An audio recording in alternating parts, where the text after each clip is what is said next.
ಸೋಲುತ್ತಿದೆ ಮನಸ್ಸು ಏಕೋ ನಿನ್ನಡೆಗೆ ಮುಂದುವರೆದ 12ನೇ ಭಾಗ. ಕರಣ್ ಮತ್ತು ಸೌಮ್ಯ ಬಟ್ಟೆ ಪರ್ಚೇಸ್ ಮಾಡಲು ಮಾಲ್ ಬಳಿ ಬರುತ್ತಾರೆ. ಬಂದು ಕಾರ್ ನಿಲ್ಲಿಸಿ ಮಾಲ್ ಒಳಗೆ ಹೋಗಿ ಸೌಮ್ಯ, ಕರಣ್ ಹೋಗಿ ನಿನಗೆ ಯಾವುದು ಇಷ್ಟ ಆಗುತ್ತೋ ಆ ಕ್ಲಾತ್ಸ್ ತಗೋ, ನಾನು ಲೇಡೀಸ್ ಸೆಕ್ಷನ್ಗೆ ಹೋಗ್ತೀನಿ ಎಂದು ಹೇಳಿ ಲೇಡೀಸ್ ಸೆಕ್ಷನ್ ಹತ್ತ ಹೋಗುತ್ತಾಳೆ. ಅವನು ಸಹ ಜೆಂಟ್ಸ್ ಸೆಕ್ಷನ್ಗೆ ಹೋಗುತ್ತಾನೆ. ಹೋಗಿ dark blue colour suit, white shirt ತೆಗೆದುಕೊಳ್ಳುತ್ತಾನೆ. ಇನ್ನು ಅವನಿಗೆ ಬೇಕಾಗುವ ಡೈಲಿ ವೇರ್ಸ್ ಎಲ್ಲ ತೆಗೆದುಕೊಂಡು ಸೌಮ್ಯನನ್ನು ಹುಡುಕುತ್ತಾ ಲೇಡೀಸ್ ಸೆಕ್ಷನ್ ಬಳಿ ಬರುತ್ತಾನೆ. ಸೌಮ್ಯ ಇನ್ನು ಸೆಲೆಕ್ಟ್ ಮಾಡುತ್ತಿರುವುದನ್ನು ನೋಡಿದ ಕರಣ್, ಬೇಬಿ ನೀನಿನ್ನೂ ಸೆಲೆಕ್ಟ್ ಮಾಡಿಲ್ವಾ? ಒಂದು ಕೆಲಸ ಮಾಡು, ನಾನು ಸೂಟ್ ತಗೊಂಡಿರೋ ಕಲರ್ದೇ ನೀನು ಪಾರ್ಟಿ ವೇರ್ ತಗೋ ಎಂದು ಸಜೆಸ್ಟ್ ಮಾಡಲು ಸೌಮ್ಯಗೆ ಕೂಡ ಅದು ಸರಿ ಎನಿಸುತ್ತದೆ. ಸರಿ, ನೀನು suit colour party wear gown ನೀನೇ ಸೆಲೆಕ್ಟ್ ಮಾಡು ಬೇಬಿ ಎಂದು ಹೇಳಲು ಎಂದು ಹೇಳಿ ಅವನೇ ಸುಂದರವಾದ dark blue colour single sleeve heavy long princess gown select ಮಾಡುತ್ತಾನೆ.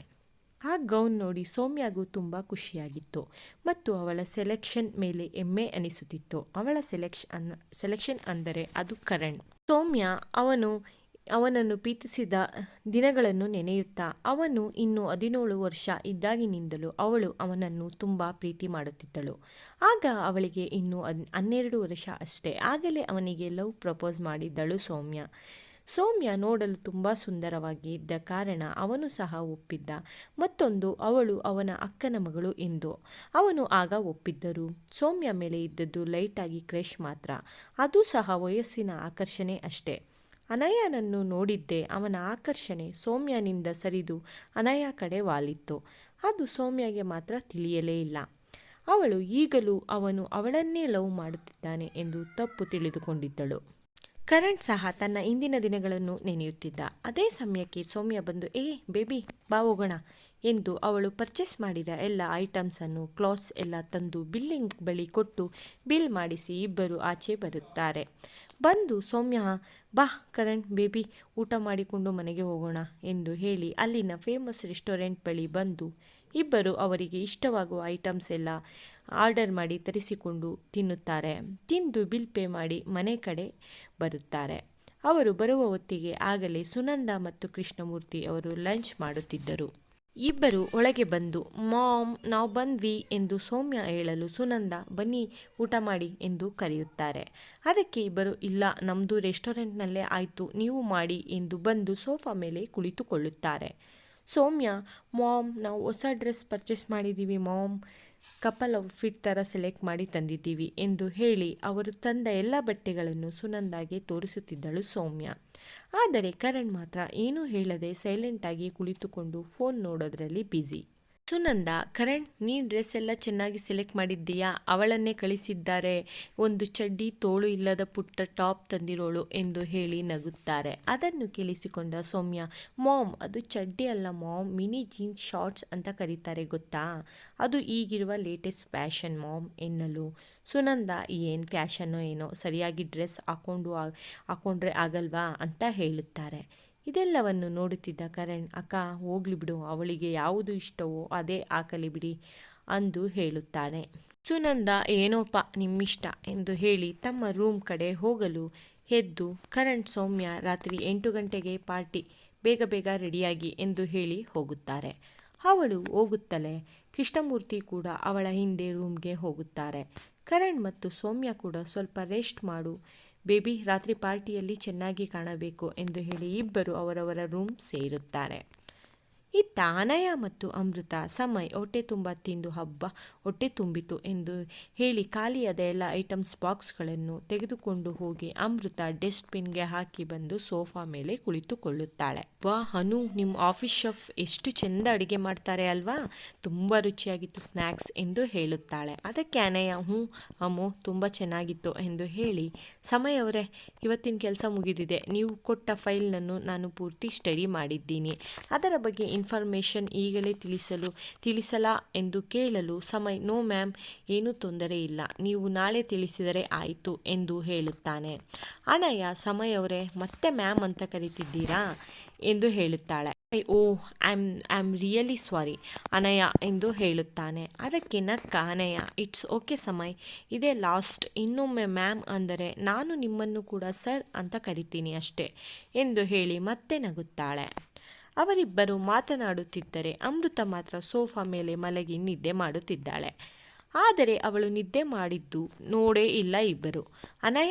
ಅನಯ ಅಮ್ಮು ಎಂದು ನೋಡಲು ಸೋಫಾ ಮೇಲೆ ಗೊರಕೆ ಹೊಡೆಯುತ್ತಿದ್ದಾಳೆ.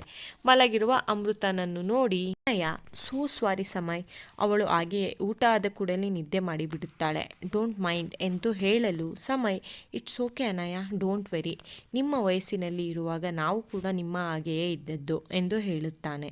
ಅದಕ್ಕೆ ಅನಯ, ಅದು ಸಮಯ್ ಅವರೇ, ಒಂದು ಕೇಳ್ತೀನಿ, ತಪ್ಪು ತಿಳಿದುಕೊಳ್ಬೇಡಿ ಎಂದು ಹೇಳುತ್ತಾಳೆ. ಸಮಯ್, ಕೇಳಿ, ಪರವಾಗಿಲ್ಲ, ಹಾಗೆಲ್ಲ ಅಂದುಕೊಳ್ಳುವುದಿಲ್ಲ ನಾನು ಎಂದು ಹೇಳುತ್ತಾನೆ. ಅದಕ್ಕೆ ಅನಯ, ಅದು ನಿಮ್ಮ ಏಜ್ ಎಷ್ಟು ಎಂದು ಕೇಳಿ ಮುಖ ಮುಚ್ಚಿಕೊಳ್ಳುತ್ತಾಳೆ. ಮೊದಲೇ ನಾನು ತಿಳಿಸಿದ್ದೇನೆ, ಅನಯ ಅವಳ ಚಿಕ್ಕಪ್ಪನ ಫ್ಯಾಮಿಲಿಯ ಬಳಿ ಮಾತ್ರ ಎದುರುಕೊಂಡು ಇರುವುದು.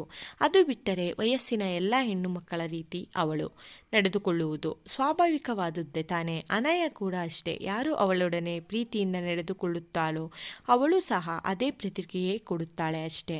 ಇದು ಅನಯನ ಸ್ವಭಾವ.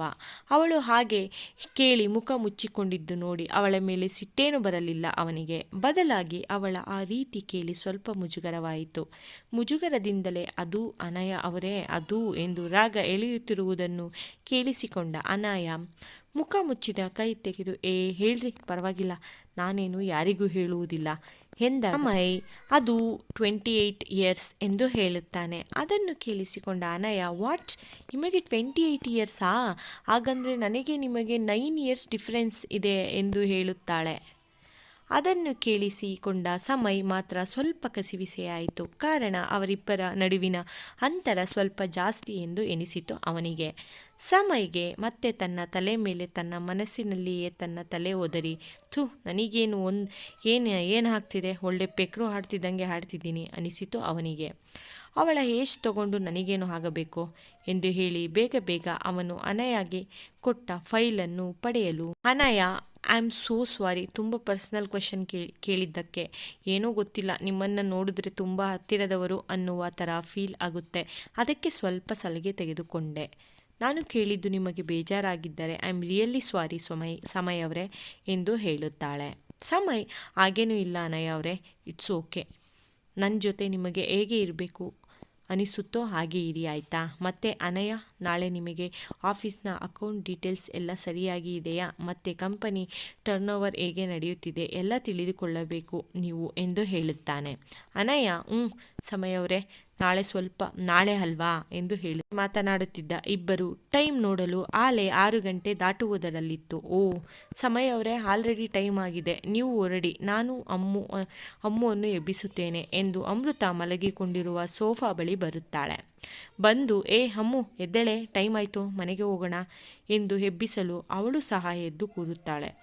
ಅನಯ, ನಿನ್ನ ಎಲ್ಲ ಕೆಲಸ ಮುಗಿತಾ ಎಂದು ಎದ್ದು ತನ್ನ ಕಣ್ಣು ಉಜ್ಜುತ್ತಾ ಕೇಳುತ್ತಾಳೆ. ಅದಕ್ಕೆ ಅನಯ, ಅಮ್ಮು ಆಯಿತು, ಆಲ್ರೆಡಿ ಟೈಮ್ ಆಗಿದೆ, ಬಾ ಎಂದು ಹೇಳಿ ಅನಯ, ಅಮೃತ ಮತ್ತು ಸಮಯ್ ಕ್ಯಾಬಿನಿನಿಂದ ಆಚೆ ಬರುತ್ತಾರೆ. ಕ್ಯಾಬಿನಿನಿಂದ ಆಚೆ ಬಂದು ನೋಡಲು ಆಲ್ರೆಡಿ ಎಲ್ಲ ಸ್ಟಾಫ್ಸ್ ಕೆಲಸ ಮುಗಿಸಿ ಹೊರಟು ಹೋಗಿದ್ದರು. ಆದರೆ ತನ್ಮಯ್ ಮಾತ್ರ ಸಮಯ್ ಬರುವುದನ್ನೇ ಕಾಯುತ್ತಾ ಕುಳಿತಿದ್ದ. ತನ್ಮಯ್ ನೋಡಿ ಅಮೃತ ಮತ್ತು ಅನಯ, ನೀವಿನ್ನೂ ಯಾಕೆ ಹೋಗಿಲ್ಲ ಎಂದು ಪ್ರಶ್ನೆ ಮಾಡಲು, ತನ್ಮಯ್, ಅದು ಮ್ಯಾಮ್, ನಾನು ಸಮಯ್ ಬೆಸ್ಟ್ ಫ್ರೆಂಡ್ ಆ್ಯಂಡ್ ನಾವು ಇರುವುದು ಅಕ್ಕಪಕ್ಕ ಮನೆಯಲ್ಲಿಯೇ, ಆದ್ದರಿಂದ ಜೊತೆಯಲ್ಲಿಯೇ ಹೋಗುವುದು ಎಂದು ಹೇಳುತ್ತಾನೆ. ಅದಕ್ಕೆ ಇಬ್ಬರು ಸರಿ ಎಂದು ತಲೆ ಆಡಿಸಿ, ನೀವು ನಮಗೆ ಒಂದು ಫೇವರ್ ಮಾಡೋಕ್ಕಾಗುತ್ತಾ, ಅದು ನಿಮಗೆ ಸಾಧ್ಯ ಆದರೆ ಮಾತ್ರ, ಇಲ್ಲ ಅಂದರೆ ಏನೂ ಬೇಡ ಎಂದು ಕೇಳುತ್ತಾರೆ ಅನಯ ಮತ್ತು ಅಮೃತ. ಅದಕ್ಕೆ ಇಬ್ಬರು ಹಾಗೇನೂ ಇಲ್ಲ ಹೇಳಿ ಎಂದು ಹೇಳಲು, ಅನು ಮತ್ತು ಅಮ್ಮು, ನಾವು ಬೆಂಗಳೂರಿಗೆ ಹೊಸಬರು, ಇಲ್ಲಿನ ಬಗ್ಗೆ ಗೊತ್ತಿಲ್ಲ, ಸೊ ನಮಗೆ ಬೆಂಗಳೂರು ತೋರಿಸೋಕೆ ನಿಮಗೆ ಆಗುತ್ತಾ ಎಂದು ಕೇಳುತ್ತಾರೆ.